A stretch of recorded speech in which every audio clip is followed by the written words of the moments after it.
Jerry Shilling met Elvis when he was just a boy and Elvis was a teenager. And he met him on one of the last weekends before Elvis became Elvis.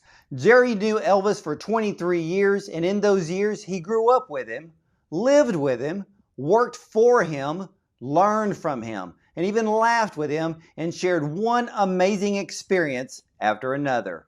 And Jerry Shilling is more than just being a close friend to Elvis Presley. Jerry is a movie and television producer, a film editor, and the manager of the legendary Beach Boys, and so much more. Priscilla Presley said Jerry Shilling is authentic, honest, a purity of a man who truly loved his friend Elvis. And Marie Presley says Jerry tells the story of her father with humility, honesty, and dignity. And even Bono of U2 was quoted to say Jerry Shilling brought grace to Graceland. Well, Jerry Shilling's life has spanned from the early days of Guthrie Park, playing football with Elvis in North Memphis, to standing in the White House with the most powerful man in the United States. And I'm not talking about President Nixon. I'm talking about the greatest entertainer in the world, Elvis Presley. So without further ado, let's welcome the closest and most loyal friend to Elvis, the man himself, Jerry Shilling. Welcome to the show. Thanks, Ward. I got a lot to live up to for that introduction. Well, I tell you what, read your book, and what a life, what a story that you have to tell over and over again. And I want to ask you, because the moment you heard That's All Right, Mama, the night Dewey Phillips played the song on the radio, in your book you said it gave you hope. What did you mean by hope? It was, I was a very lonely young kid. My mother died when I was an infant. I was living with relatives in poor North Memphis, where Elvis grew up too. But I got a lot of love. But I didn't have much hope. I was a very sickly kid. I had no friends, no personality, still working on that. And I'd been listening to Dewey Phillips for 2 years, since I was 10 years old, because he was playing exciting music, rhythm and blues, and anything that your parents or relatives wouldn't want you to listen to. Dewey was playing, and so I've been listening to it for close to 2 years, when one night he played this record from a boy from Humes High. Well, I live 2 blocks from Humes High. From my grade school, you can literally see Humes and vice versa. And my mother had gone to Humes. My cousins were going to Humes. And it was after he played the record, and then the lights started coming up, and he played it again. And now legend has That's All he played, but you know how that goes. But he did play it, 3 or 4 times. And because of the response, he got in touch with Sam Phillips, who got in touch with Vernon and Gladys Presley, because Elvis knew the record was going to be played that night. He was so nervous, he went to a movie theater. And so they found him, and Dewey brought him on the show, and he was a nervous wreck.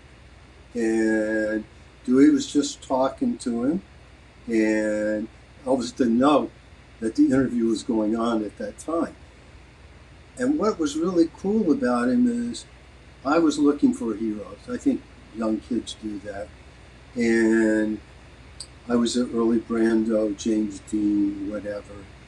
And this guy, the way he talked was like James Dean at that time.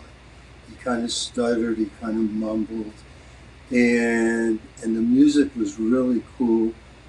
And that's the most hope of excitement I had experienced as a kid. Now, my life got much better after that. I at the time was a good little Catholic boy, and I'd go to bed, because Dewey's show wasn't over until midnight. And I said a little prayer, hey, God, the neighborhood's not that big. I'd like to meet this boy from Humes High. Knowing that would never happen.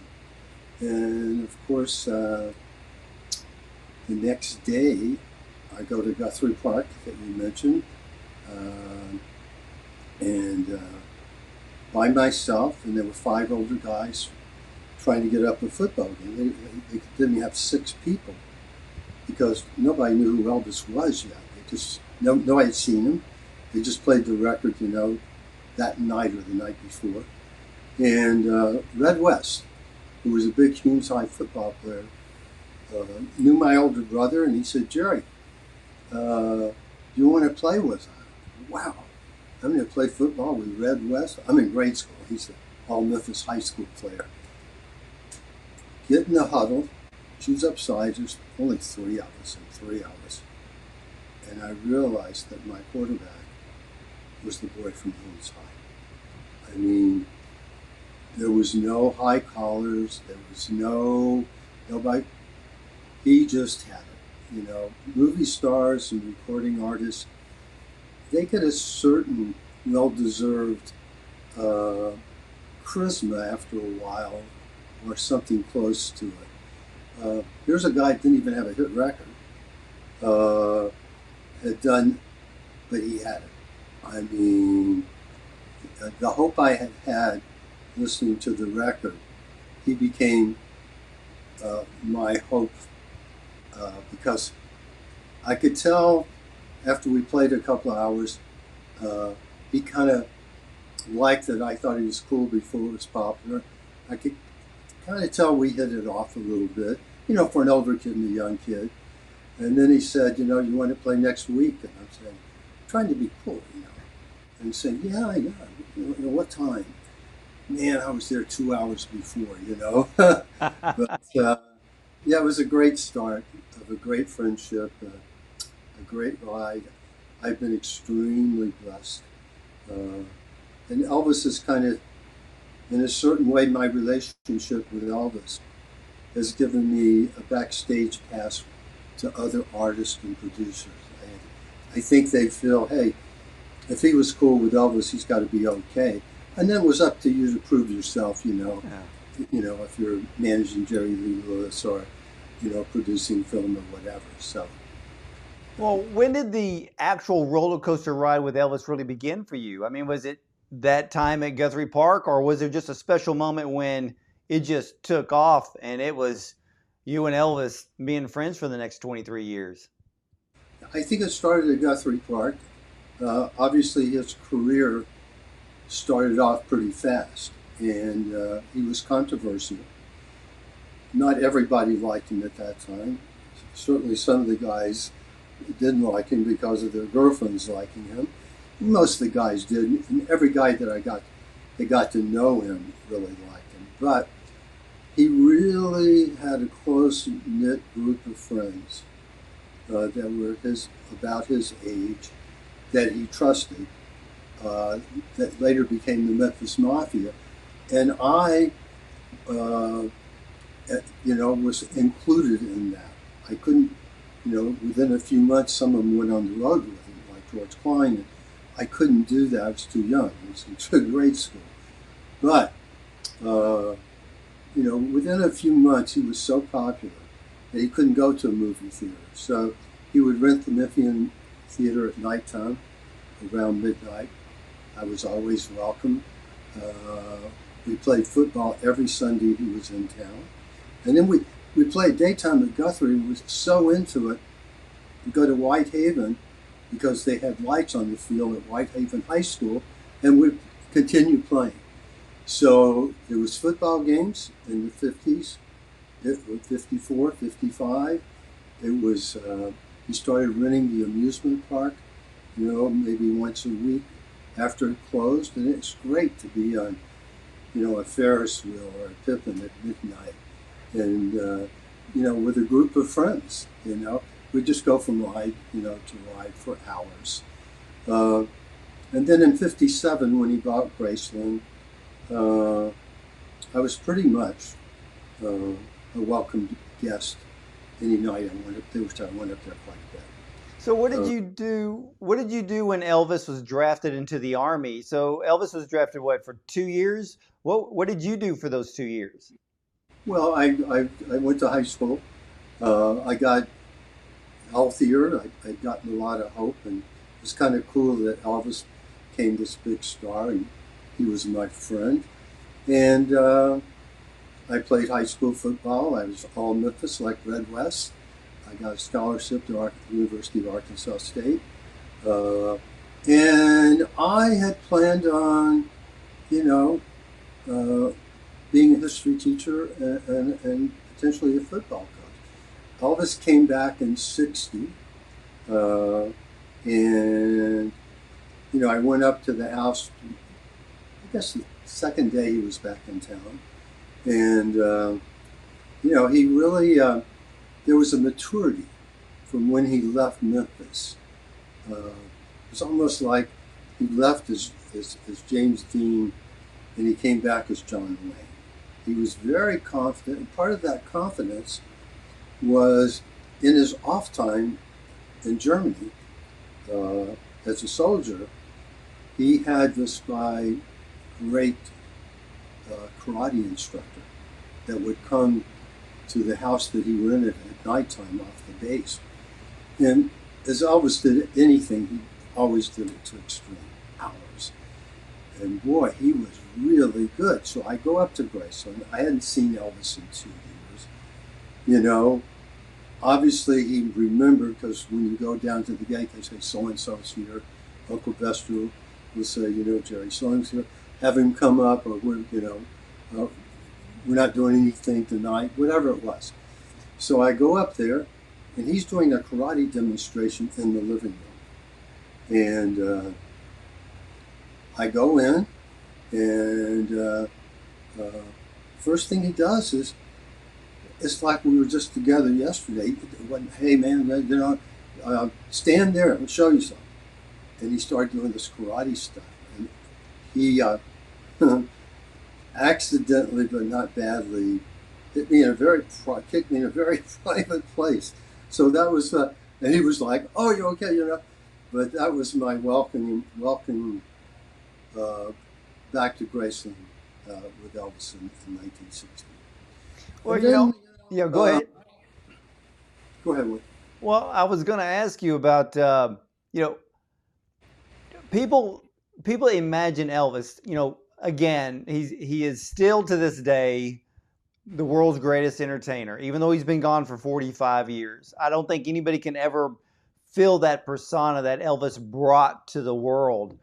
And I've always wondered, because in your book, you made a mention that Elvis was probably the most underrated producer in music. Why was he so underrated as a producer? Well, Elvis came from the generation that was changing, but he came from a generation where singers sang the songs, writers wrote the songs, and producers produced the songs. That was everybody, not just Elvis.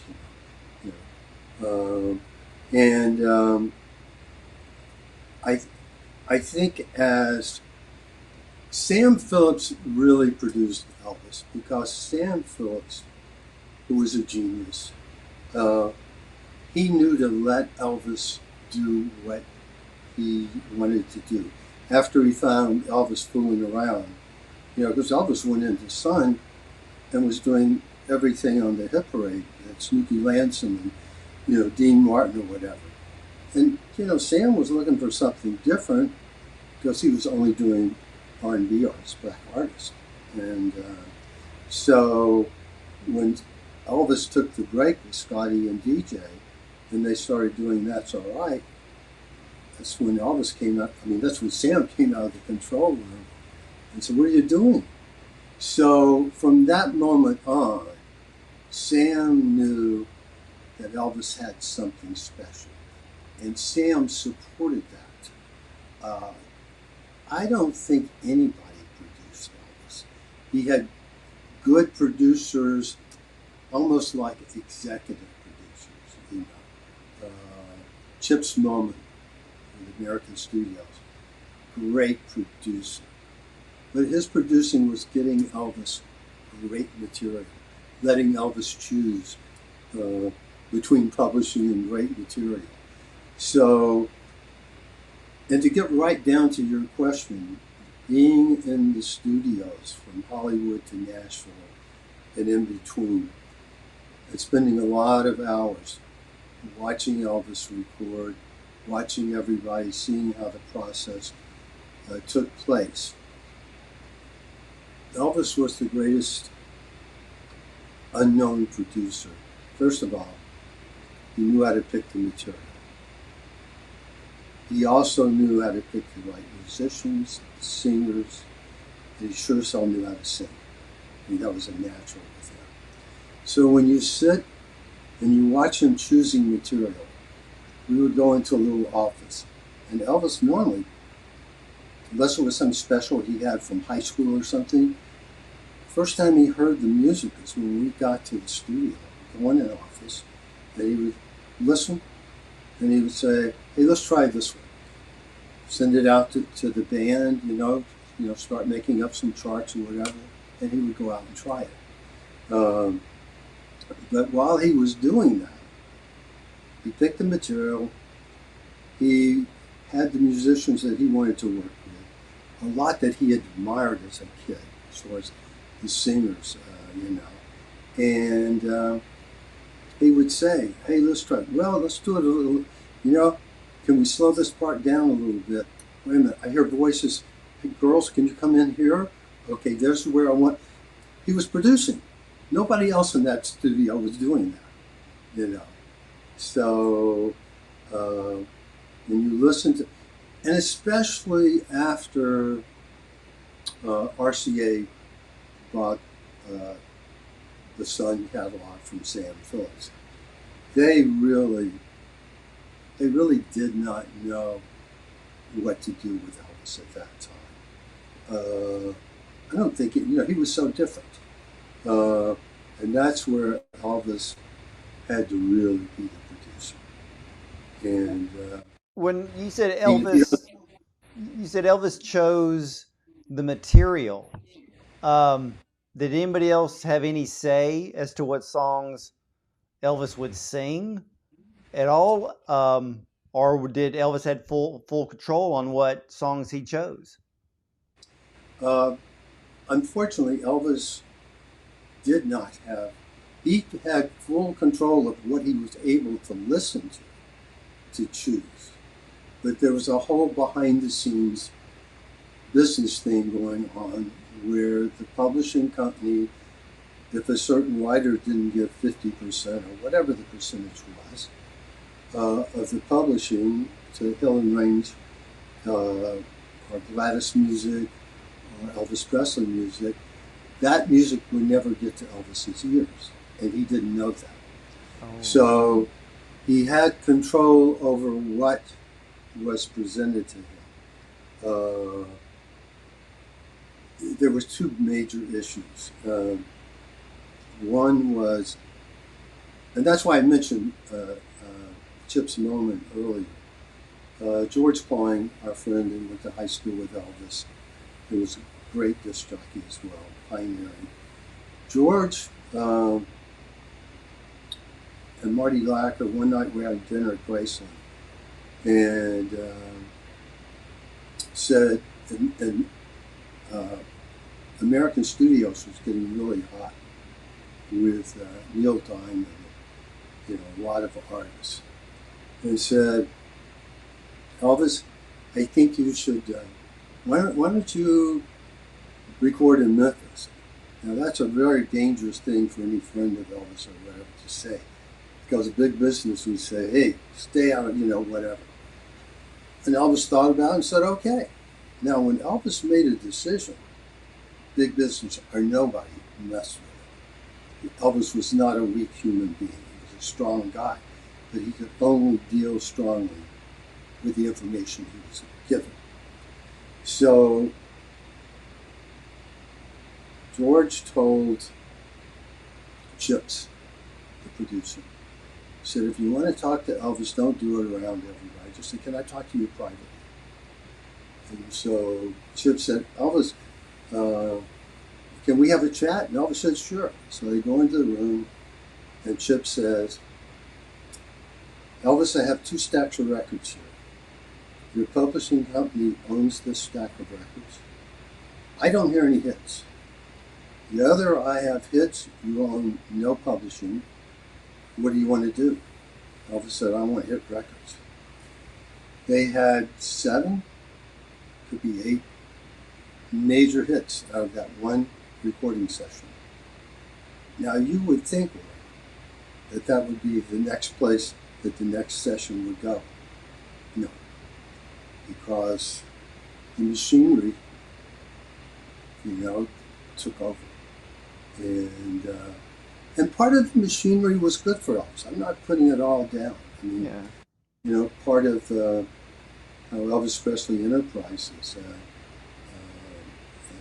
ABG can deal today with certain rights and stuff is because Colonel Parker, because of those publishing deals, you have to get those approvals. You need that music to do a Baz Luhrmann film or to do a TV show like I did in Memphis, the ABC television series years ago. So, it's a fine line between management, business, and creativity. It's a very gray line. And you have to know when to stay away, when to step in, and when to let your artist be a butterfly or let him be a worker. And I'm still working on that. Well, what did the studio think? What did Colonel Parker think when Elvis wanted to do a gospel album? The very album that won him the Grammys. I think Colonel was very supportive of the gospel album. He wanted that image for Elvis, but he had nothing to do with it until Elvis chose it, and then Colonel really supported it, loved it, and nobody had a problem with that, and everybody was supportive. Studios had nothing to do with that. This was Elvis's recording career. They had something to do with soundtrack albums for movies they were doing. But this was the record company, this was Elvis, this was the publishers, Helen Range was a very credible publishing company, and very old school. So, yeah, it was the gospel, and I had the opportunity on the first session when I went to work for Elvis, 1964. We went in the bus. Elvis drove up to Nashville, and I was there.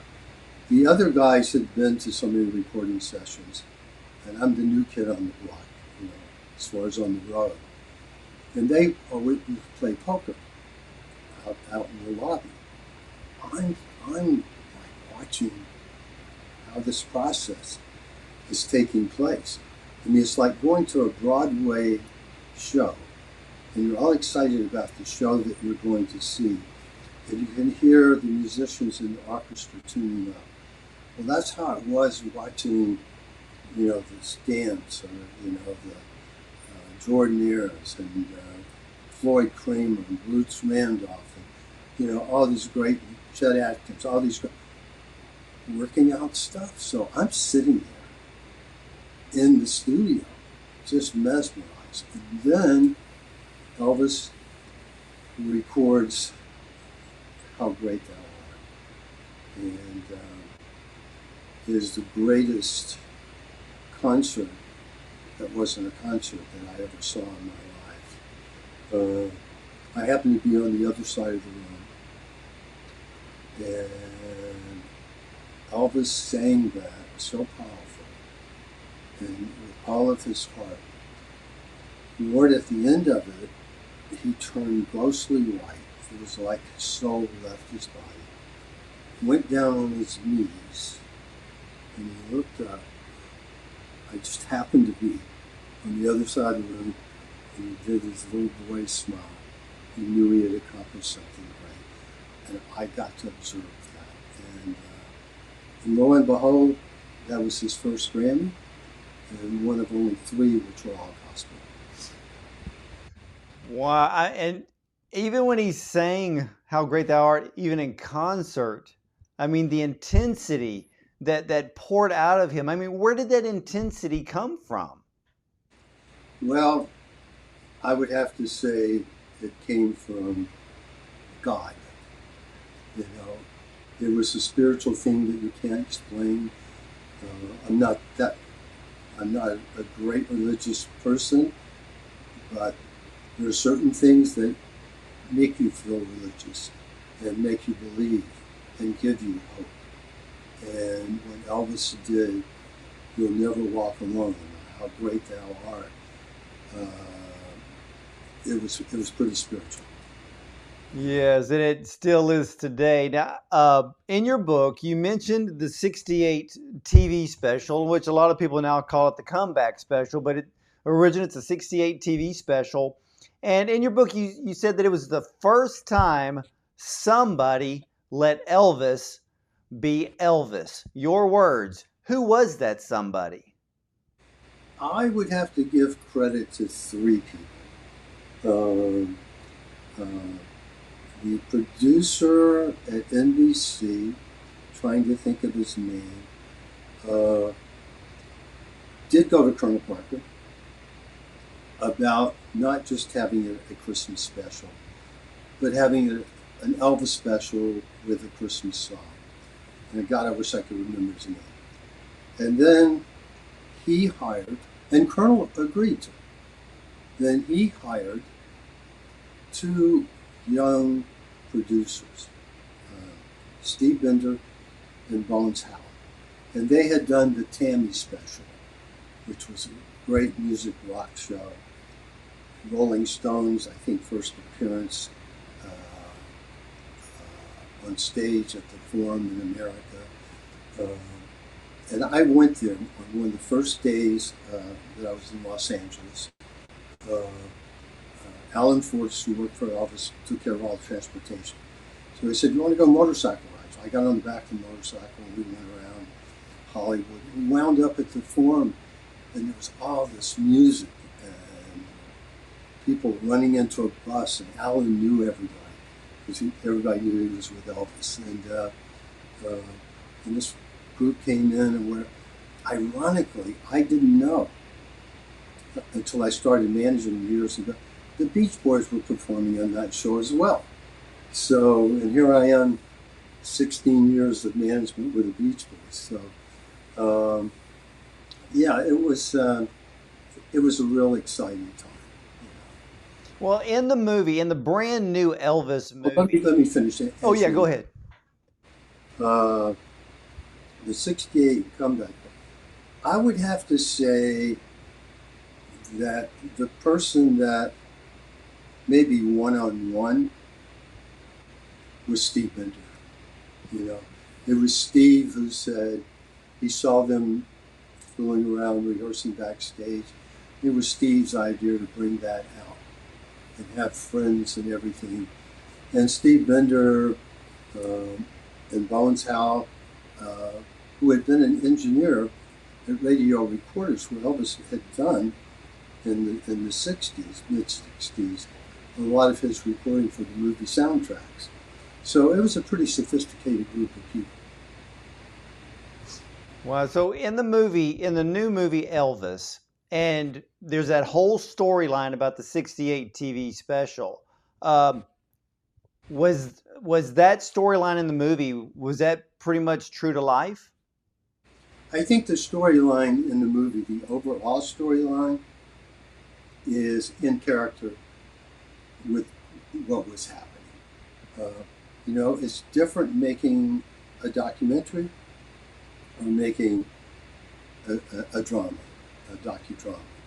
So, you know, Basil Luhrmann did one hell of a job. I'm very thrilled with this movie. Is there some things he had to cheat? Yeah, you can't put 23 years into even 2.5 hours, the length of this movie. There are certain things that embellish that are still in character. You know, I've had the opportunity to be in that situation on things I've produced.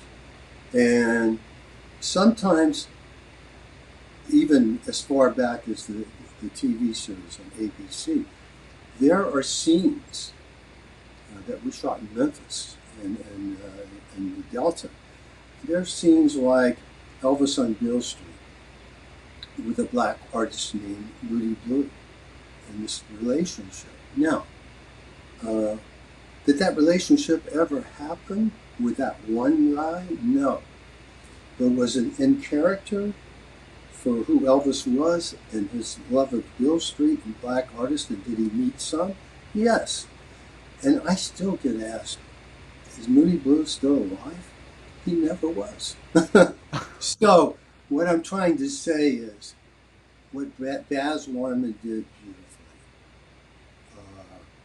is he put as much into the story and in character where you must take creative freedoms, but he did it with care and research into who Elvis was. And it's a fantastic film. And I've heard that he has another 4 hours worth of footage that didn't make it into the film. Do you know what's going to happen to that 4 hours of footage? Because I think the fans would love to see it. I'm sure if well, there was a rough cut that was actually 4.5 hours long, without takes from that not being in it.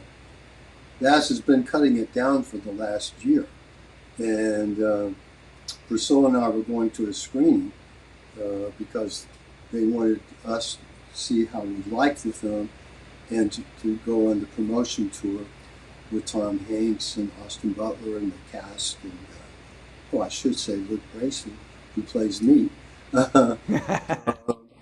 And so right when he was getting ready to show it to us, he got the message from the Cannes Film Festival. For us to consider this, we have to have a running time edit. So Baz had to leave Warner Brothers here, go back to Australia, where all the editing, where they shot everything, and recut the film. So, knowing Baz, I mean, I'd love to see, he had invited me way back to see the screen test on Austin Butler, who I didn't know who he was. This was 3 years ago.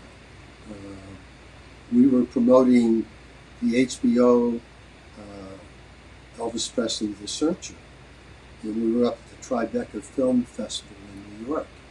And that was the last of our promotion. We've done Memphis, Nashville, South by Southwest, and very proud of that project. I was executive producer on it. And so, really tired. Priscilla's going to leave early the next morning. I'm sleeping in. We're in New York.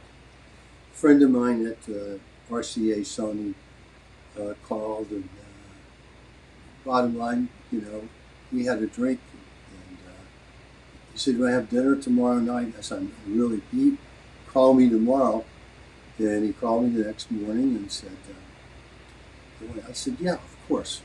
It's Rob Santos. I said, "Sure, Rob." He said, "Do you mind if I bring Baz Luhrmann?" I said, "Are you kidding?" "No," because I know Baz has been working for 2 years physically on this before 3 years now. And the idea came about 11 years ago between him and Gail Berman, who was one of the producers on the show. He ran by his idea 11 years ago to Gail Berman. And I just learned that on the promotion tour. So, but yeah, 68 to me is last month, July. I look at the 68 comeback special and what that meant to Elvis in his career and how he gave him hope and turned his career around.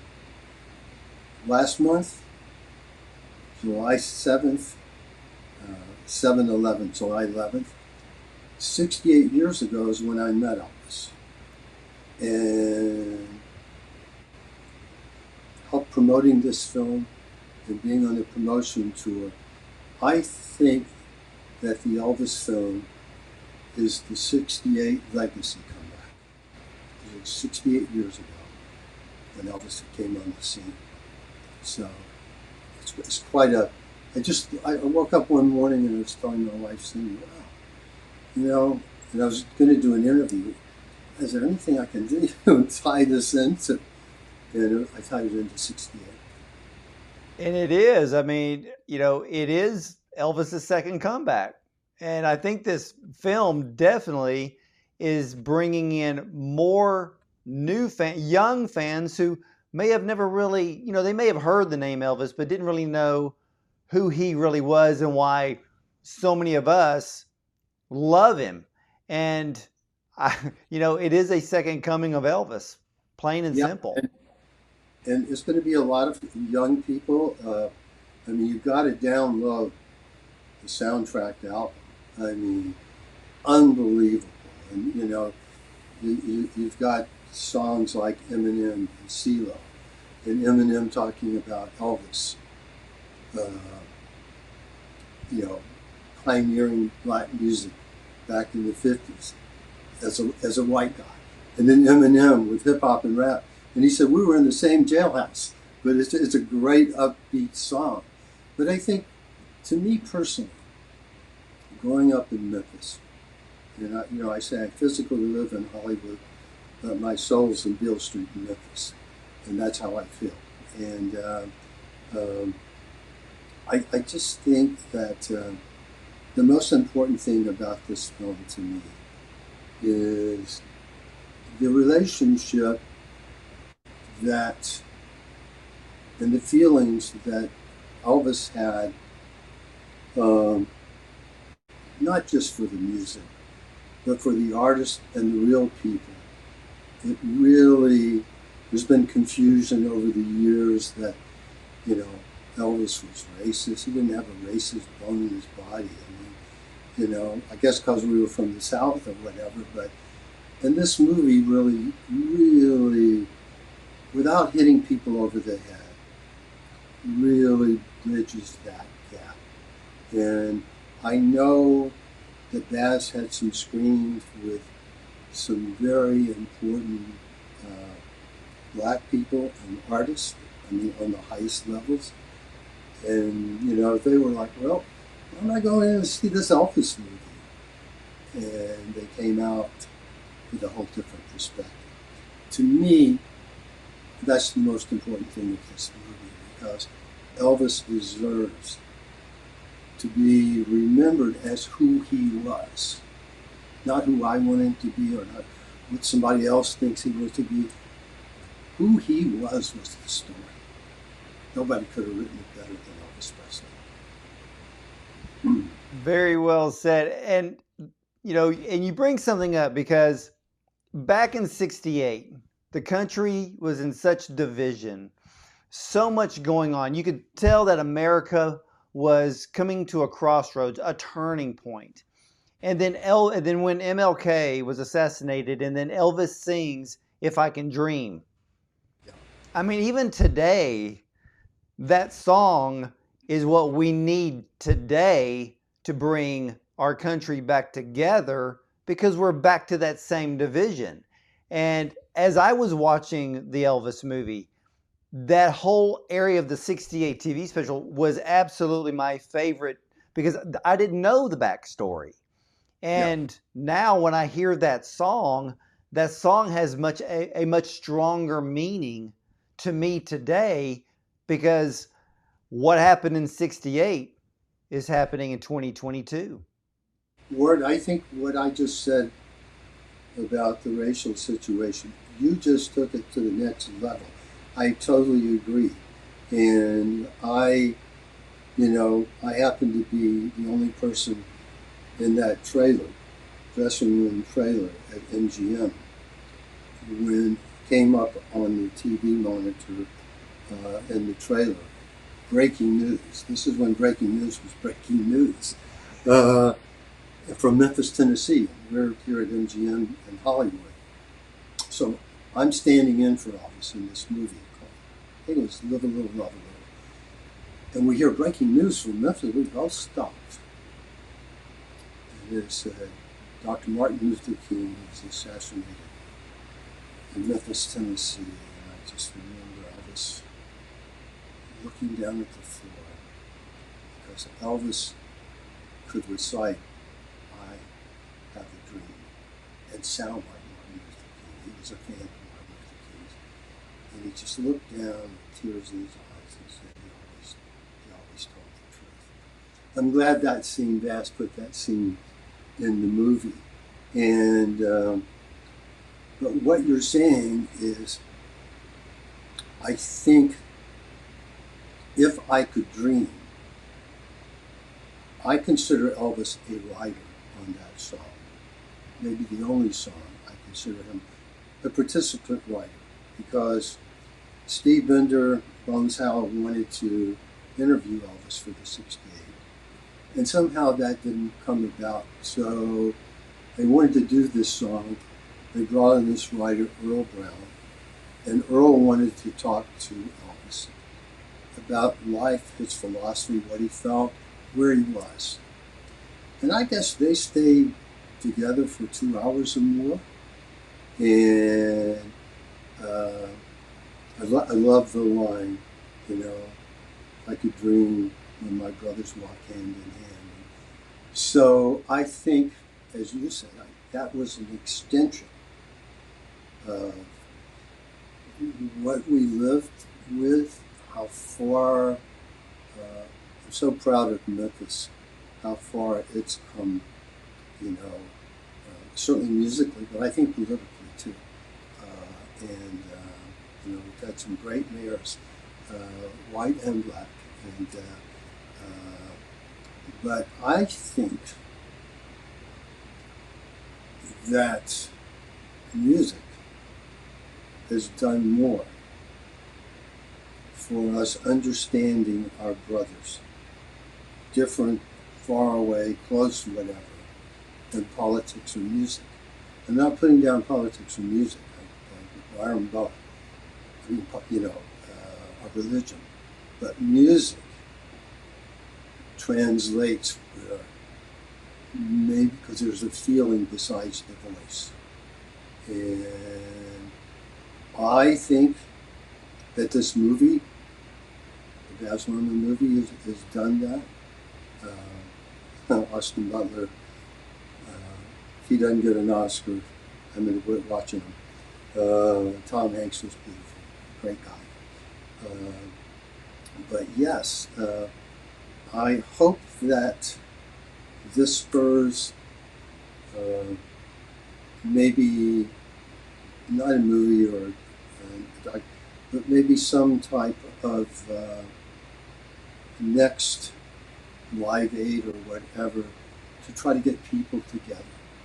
And I think we have great artists out there today that would chime in on that. Jerry, as you were saying that, the thought came to me that when Elvis sang "If I Can Dream," at that time, that was their "We Are the World" moment. Yes.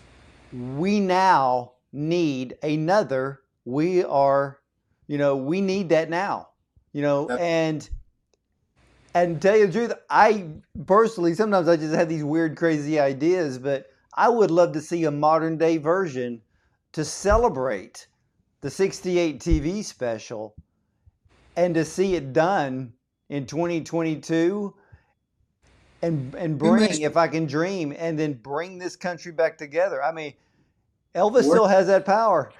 Where you may see that. Well, I want a front row ticket when I see it too. But you may see that. Well, let me ask you this, because I want to ask you about you. And you worked alongside Martin Scorsese on the documentary Elvis on Tour. What did you learn from Martin that helped you to be an editor and to become a producer? Well, he was Marty at the time, and young guy, just got off of Woodstock and relatively unknown. But his intensity uh, was amazing. When I was an assistant editor. When I'd go into his room, it was intense. And and I was very young. This was one of my first editing jobs. And it wasn't the first, but it was, one of them. And so we didn't have a lot of conversation, except one night we had worked really late on editing of Elvis on Tour. And we were sitting out in the lobby for people to lock up. And Marty Scorsese says, "Jerry, you know what I got?" And I thought, "He's got a disease or something?" And I said, "No." He said, "I got That's Right Mama, 68 Sun Records." And that's when I knew he really knew his music. But Marty is responsible for me to start having a working relationship creatively with Elvis Presley. Because now I was on the tour working for Elvis. Then I asked him if these guys would hire me, would he mind if I quit and went to work in the editing? And he kind of knew I always had this, wanting to learn other stuff. So he basically, he said, okay. He wasn't thrilled, which is good.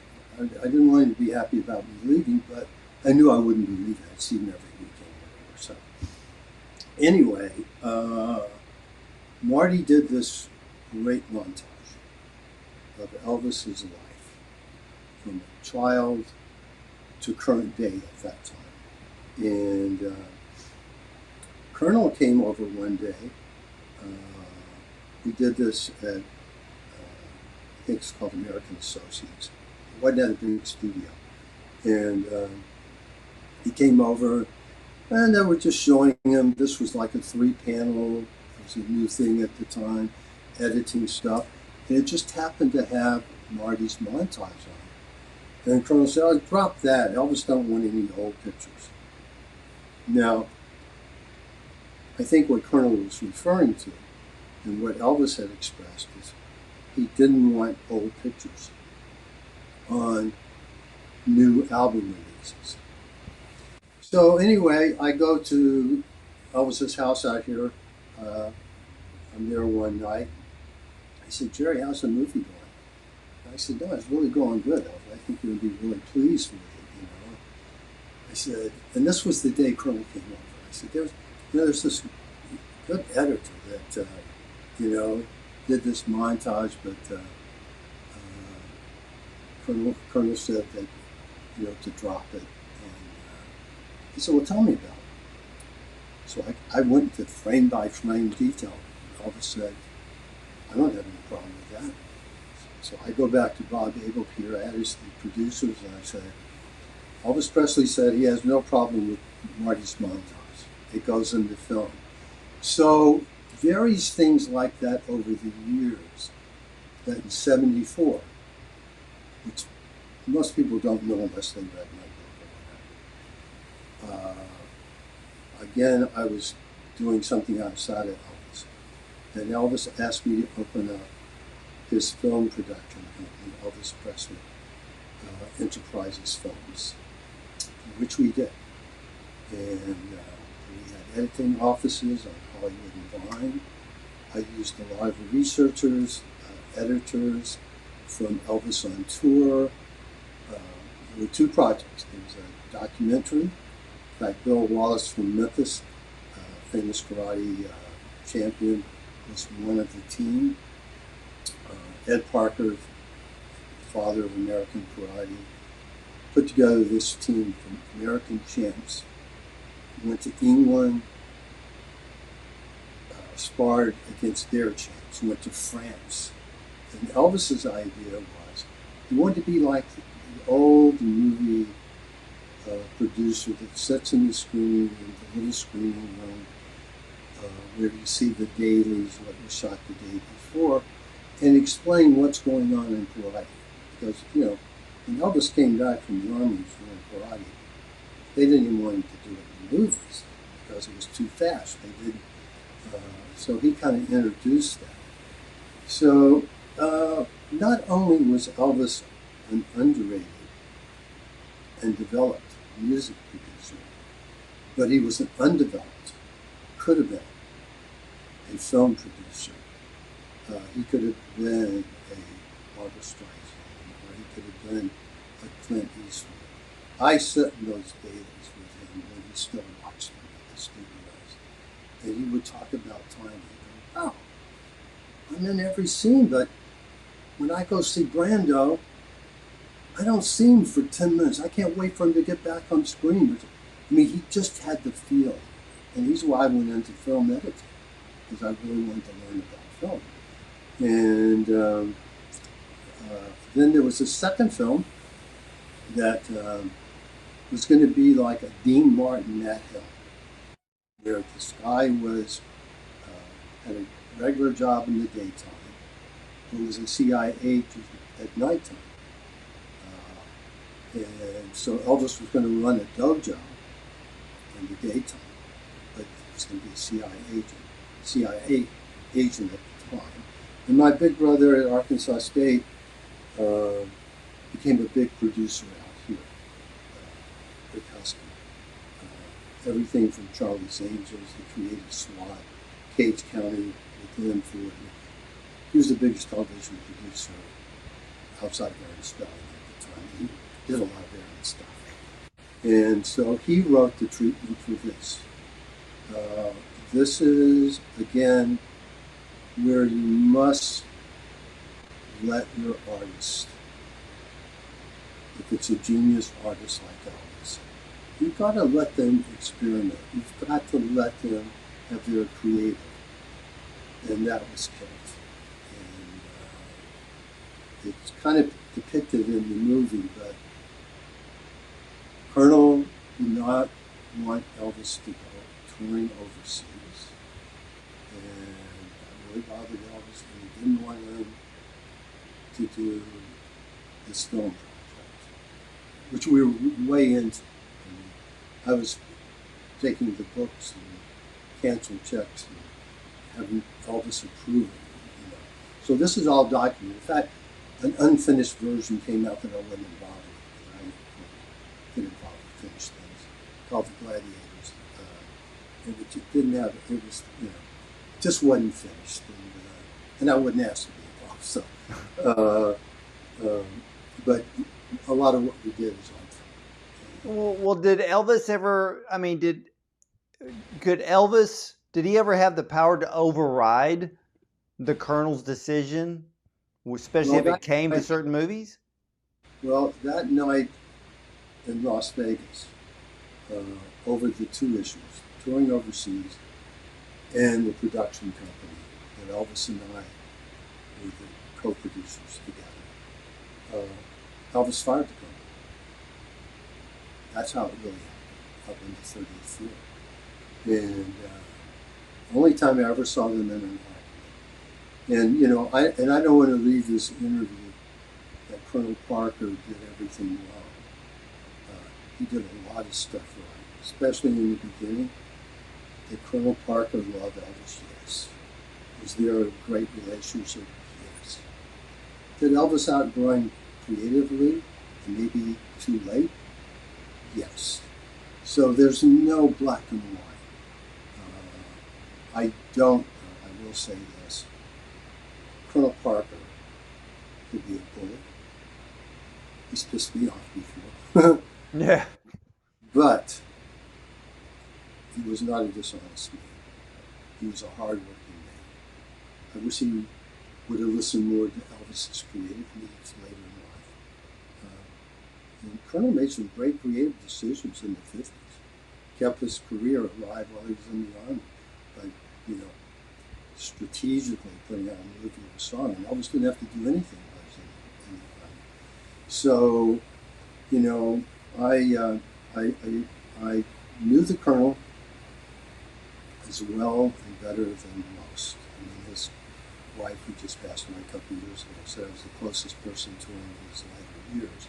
But I was alone out with Colonel Parker from Elvis one day a week when we were at the studios, and I would drive the Colonel to Palm Springs. with the windows rolled up and him smoking a cigar. And I'm thinking, you know, you have to be careful with artists because Elvis wanted his personal life personal.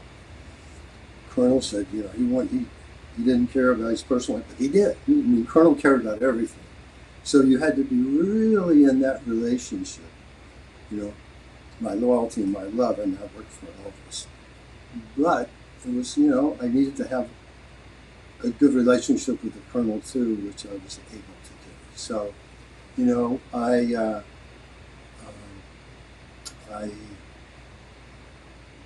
had a long dinner with Tom Hanks at his home, Priscilla and I, and his wife Rita. Talking about the Colonel, we knew he was going to be the protagonist. We knew he was the easy to go to bad guy. But also wanting Tom to know his good side. You know, he's the guy that would call you up on your birthday and sing happy birthday to you. He's the guy to give you a little gift. He's the guy. And I always dreaded the day I had to work for him because it was so different from the lifestyle that I lived with Elvis. 7 o'clock breakfast. Sometimes we were going to bed at 7 o'clock with Elvis. But every day I worked with him, after it was intimate, it was always interesting. He was fascinating. You know, he was just fascinating. You know, they were a great team. You know, up to a certain point, they were a great team. Well, let me ask you this because, and I've seen the movie, I've seen Elvis and Nixon, and there are some points that really come out, and that is you really wanted to blaze your own path. You didn't want to be riding Elvis's cape. So how important was that for you personally to kind of find your own career outside of Elvis?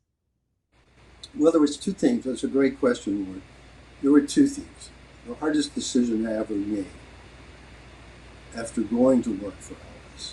I was always going to be friends, but when you became part of the Memphis Mafia, when you lived with and traveled with, that was really family. And as a kid, I dreamed about that. As I got older, I didn't think it was going to happen. I was preparing my life, you know, and would always be friends with Elvis. I think that when I made that decision to look for a job in film editing and told Elvis that I was going to do this, he had, I don't know, a year or so before, a couple of years after I went to work for him, so it was, I guess, 66 or something. I went into the den out here in Bel Air, Beverly Hills, because we were doing a movie. There was just Elvis sitting in there, and he said, "You know what's going to be the hardest thing for you to do?" And I said, "What are you talking about?" He said, "To do nothing." I think he was talking about me. I think he was talking about him too. I didn't digest it until years later. Knowing all this researching and everything, I know where he was coming from. And so that was a very difficult decision to have been accepted and be part of the family and then to leave. But I felt the main thing I wanted out of the relationship with Elvis was friendship and respect. I didn't think you could have both. And I was the young guy in the group. Colonel Parker handled all the business. He did not want you to get, you don't hand him music, you don't hand him a script. So I made that decision, and I didn't know if I would, what would happen to the relationship. And I don't know, about 2 weeks after, now I moved from Bel Air, the richest place in America, to a little apartment, my wife and I, in Culver City, 1-room bedroom, and I'm looking for a job and have no money. So I get a call from Elvis. So Jerry, you going to do that editing on the weekends? And I said, no, I'm thrilled. Call me. The relationship's still there. He said, okay, tell Joe how to get there. We'll come by and pick you up. We're going to Palm Springs for the weekend. So we continued that, and but I think because of doing that, and then at a point later, he wanted me to come back, and he said you can edit on my phones as well. There's a respect. And then he quit doing films. He did the road. Then I quit. I wanted to learn the road. I went out with a little unknown artist. For a couple of weeks, we went out for a year or so. A couple of weeks, he was the opening act for the Beach Boys. That was Billy Joel. I wound up being his tour manager for a year. And then we did an Australian tour where I was his manager. And then the Beach Boys asked me, in 1976, 75, 76, I worked for Billy Joel, Elvis Presley, and the Beach Boys. So it was a good year. Well, then let me ask you this, because I watched Elvis and Nixon. So I have one Nixon question, and it kind of backs up to what you just said. So was it the improvised setup of the appointment with President Nixon that made you realize you had strong managing skills, or did you already, that would be before 75. So by getting Elvis into the Oval Office, did that help you later on with what you've been doing for so long now? Actually, I wasn't working for Elvis when we went to Washington. I had gone up from these little editing things to Paramount Studios. And I was working as an assistant editor at Paramount Studios. And I get a call one night after I'm asleep, and it's Elvis. And I go, who is this? And he goes, it's me. I said, Elvis? He said, yeah. And I said, where are you? And he said, I'm changing planes in Dallas. I'm coming into LAX, Los Angeles. Can you pick me up? And I said, well, who's with you? I said, I was traveling with Montreal. This is the only time he did. And he said, nobody. And I don't want anybody in the world to know where I am. So I got a car, because mine was old. Went to the airport, picked him up late Saturday night. He had promised the stewardesses that he would drop them off at their homes. It's 2 o'clock in the morning, whatever. We did that. We went to a house called the Hillcrest House, Beverly Hills. It was up for sale. And he said, let's just go up to the house, to the Hillcrest house. And so it was really late his time. And he said, you know what? Why don't we just go to bed, and you and I'll get together in the morning and have coffee. So I said, okay, great. So here I am, been in a lot of situations with Elvis, so I'm not totally shocked, But he goes to the bedroom, goes to bed, and I'm saying, whoa, I'm the only person in the world that knows what Elvis Presley is, and I'm going to go to sleep? I don't think so.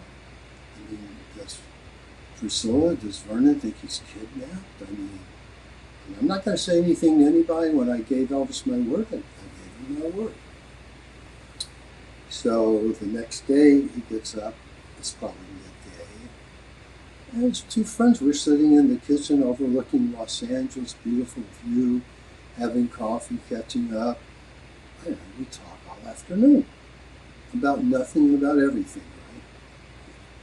There's one thing somebody said, you had one wish, what would you do? I'd stay up all night and talk to Elvis. I don't know what about it, but I just love doing it. So towards sunset, he said, Jerry, this is the first I heard about Wilson. He said, I need you to go back, go to Washington with me. he had told me about the problems he had had coming in, changing planes in Dallas. The steward told him he couldn't bring his guns in. And Elvis got really mad. Because he had permits, he had 3 guns, and he stormed off the plane. The pilot came after him and said, "Mr. Presley, it's okay, you can bring your guns." Can you imagine this happening today? Not at all. So he's telling me the story and everything, and then he's saying, "I need you to take this flight." I spent a year at ABC News editing to get to Paramount. I just got this job. I have to be at work in the morning. And he goes, he looks like a little boy. He goes, "Oh, okay, I'll just go back by myself. Can't let him do this." I mean, he could have been in real trouble in Dallas. Luckily, this pilot was a nice guy who Elvis was. So I said, "Okay, Elvis, let's do this." I said, "Nobody knows where you are, and I'm sure everybody's going to show you. If I can call Vern, your father, and Priscilla back at Graceland," because he told me he stormed out of there. He was mad at them because they were criticizing money. If I could have either Sonny Red security come up and meet us Monday, we take an all-night flight, I will go back with you, and hopefully I won't lose my job at Paramount by losing one day. He said, "Okay. If you knew what you're talking about, you were reasonable. It was like the Chips Moment thing. You knew your stuff. Elvis knew you knew it. He was a very bright guy. He would get it." So I called back Graceland. I asked Elvis, he said, "Have Sonny come up." And so I don't think Elvis at that point, we have no money. I have no money. Elvis didn't carry money. Had a credit card, Elvis Presley, American Express credit card. So I make all the arrangements, hotel,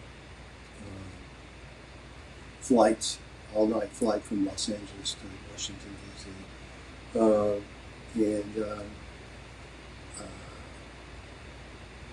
It was a lot of arrangements to do. I mean, it wasn't me. I'm traveling with Elvis Presley.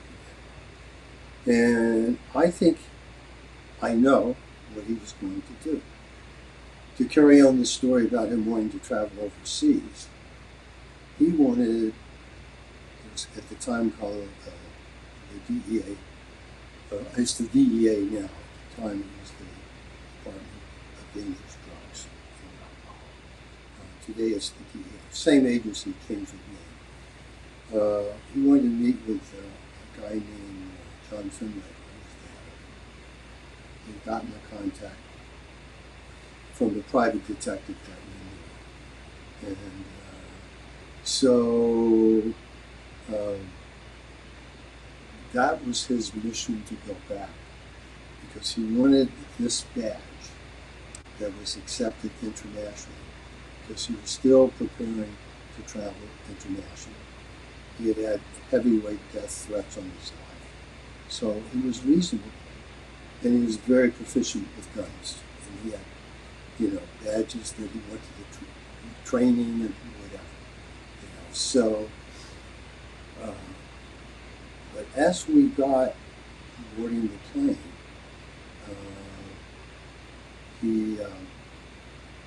there was a senator back in coach, because they couldn't fly first class politically. And Elvis went back to say hello and talk to him. And he came back on the flight, took off, and I think that's where, as a secondary, the Nixon thing came in. Because as we were flying, I said, "Jerry, do you think there's any stationery on this plane?" I said, "Well, let me check." And I asked the stewardess, Uh, Now, I think Elvis had only written 3 letters in his life at this point. And there was American Airlines station. Uh, and he started writing. I'm sitting in the window seat, he's sitting next to me. I always gave Elvis a rhythm. Who are you writing? Whatever, you know. Let him do his thing. What he wants me to know, he'll tell me. If I need to know something, I'll ask him. So he spends a lot of time on this. And then he said, Jerry, would you proofread this for me? So I started reading this letter, and I realized I'm reading the letter from the most popular, as you say, powerful, but the most popular person in the world to the most powerful person in the world, the President of the United States. There was grammatical things I could have changed, but the thing was written so much from his heart, his handwriting was all that. And I said, you know, E, I think it's perfect the way it is. And, you know, so we get to Washington, D.C. at dawn, and it's still kind of dark out. And Elvis is wanting to deliver this to the White House. I'm saying, Elvis, I've been up for 2 days now. Let's go to the Hotel Washington. I made arrangements, you know, clean up and whatever, and, you know, nope, we have to drop it off now. So we go to the, I guess it was the West Gate of the White House. And Elvis has a cane. His hair's a little longer than normal. He's got a cape. It's still kind of dark. It's, you know, dawn. And he said, you can just stay in the car. I said, fine. He walks up, and boy, the White House Secret Service were all over him. I mean, not physically, but jump out of the car. And I said, excuse me, guys, this is Mr. Elvis Presley. He just wants to drop the letter off for the president. And they warmed up immediately. And then we went to the hotel. And that's when Elvis left me to say, you wait here for the call from the White House. And said, contact my public relations man, Jerry Schilling. And I didn't want to hurt his feelings and tell him we're not going to get a call from the White House. But, and he went to John Finlander's office. And he gave me the number and stuff that always people around him do. But when needed, Elvis could deliver himself. So, I don't know, I'm there about 30 minutes. And I get a call from the White House, from Bud Eagle Crump, who's on Nixon's staff. He and I became good friends. And he said, and he didn't know if his cronies at the White House were putting him on. So he's kind of feeling me out, and he said, well, you know, the president just read Mr. Presley's letter and would like to meet him in 30 minutes. So, and this is when nobody was getting up on the Hill, because I kept up with politics. I was a political science minor. So, I called the number Elvis gave me, and this real gruff voice. Yeah. And I said, this is Jerry Schilling. I'm with Elvis Presley. Is he there? Who is this? And it was Finley. And so Elvis gets on the phone and said, hey man, I'm not doing any good. Because Finley would not give him the badge. And so I said, well, look Elvis, the White House, I just got a call from the White House. The president wants to meet you. And he said, as a friend, most people would be like it to the White House. He said, you stand out in front of the hotel, and we had a driver. He'll swing by and pick you up. As I'm waiting, I see Sonny coming up from Memphis to take my place where I can go back, hopefully, and keep my job at Paramount. And I say, Sonny, just drop your stuff there. This is a limousine coming up with Elvis. We're going to the White House. And that's how we got in the old room of the White House. And, you know, there's a lot of stories, but you know, to be doing like a Baz Luhrmann film.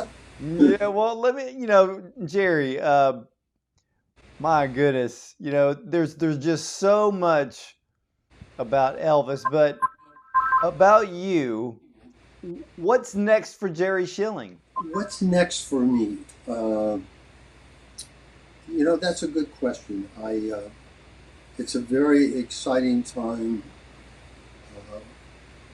with the Beach Boys' career right now.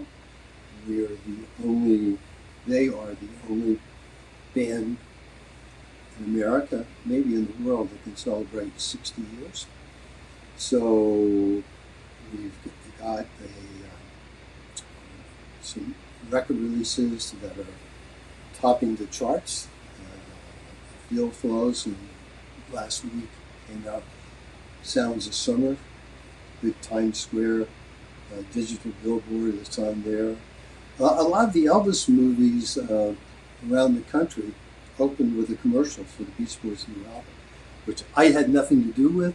I'm going to take credit for. So I'm looking forward to this year, my 16th year with the Beach Boys. 40 years ago, I managed them for 10 years. And I've been back for 6 years. I will always pick and choose, but will always, my heart and soul is with Elvis, and always be maybe an interview, maybe a project. There's some things, you never talk about a project that hasn't been greenlit until it comes about. But I see a couple of important things with Elvis. I see a really good year with the Beach Boys. And I hope to go to the beach and not think about anything for part of the time. Well, how would you like to be remembered outside of knowing Elvis? I'd like to be remembered as a person who hopefully tried to always see both sides of the story. No matter what my opinion may be, to always have respect for the other person's opinion. And I would like to think that the projects and the personal appearances and things that I've had the opportunity and been blessed to do over the years help bring people closer together. That's about all we can do. It's probably the most important thing we can do. And if we can do that with respect and love, then I'd like to be remembered that way. Absolutely. And ladies and gentlemen, as the song says, if I can dream, we need to walk hand in hand. And just like Jerry Schilling said, that's exactly what we need to be doing right now. So ladies and gentlemen, if you want to know the full story of Jerry Schilling, his life with Elvis, and more, get his book, Me and a Guy Named Elvis, My Lifelong Friendship with Elvis Presley by Jerry Schilling. It is available on Amazon. And I will tell you this, many of you have already told me you have seen the brand new Elvis movie more than once, more than twice. Some of you have seen it more than 4 times. And for those of you who have not seen it yet, you need to get to the theater as soon as possible to see the greatest Elvis movie ever made. And again, Jerry, I want to thank you so much for honoring us with your time and your presence with us today. Ward, it's been a real honor, and I love that you do your research, you know what you're talking about, and you ask questions that make me think. So thank you. It's been a real pleasure. Thank you, Jerry. And ladies and gentlemen, stick around. I will be right back after these messages.